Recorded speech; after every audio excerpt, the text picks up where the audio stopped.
Ya, отса yana құлағына өткізейік та.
Kamuzon.com.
Мына тезектеріміз бұл сиырдың жапасы деп аталады.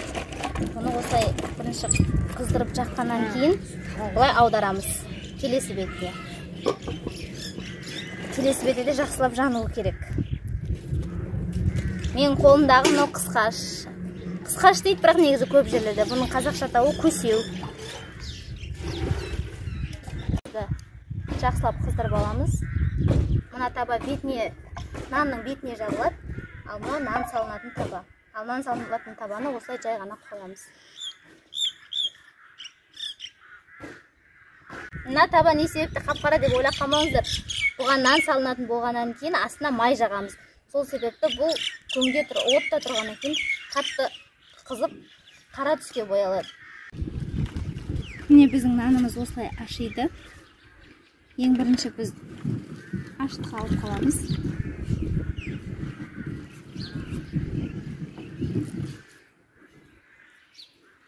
осындай ашытып алып қалуымыз керек міндетті түрде. Ал қалғанын нан ретінде жабамыз. Міне табамыз қызды жаңа қойған. Енді ең бірінші табамызды майлап аламыз. Астынан нан жабыспас үшін.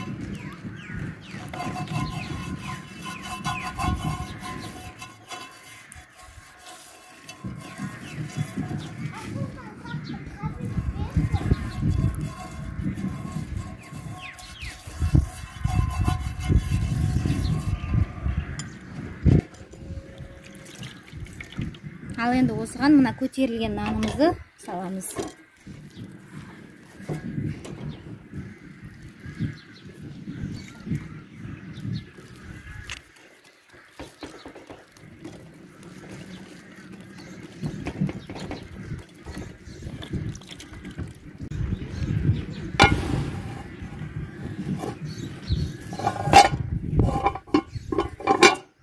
Мінекей осылай бетін жауып қоя тұрамыз. Мен көңімді реттеп алуым керек. Міне ең бірінші тезектерді осылай бір жерге жинап қойып қоямыз.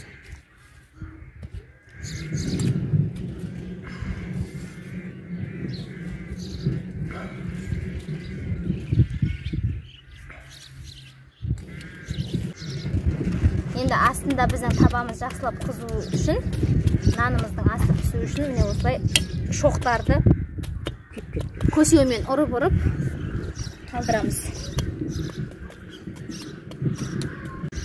Міне осы кезде осылай көсеумен қаттырақ ұрымқаймыз.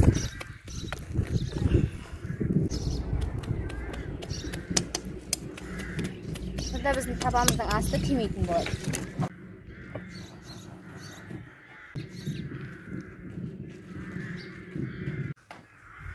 Енді мына тезектерді үстіне қалап шығамыз.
Мінекейіңіз біздің нанымыз өте әдем болып пісті.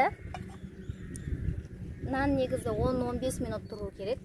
10-15 минутта міндетті түрде нанды қарап шығамыз.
muzon.com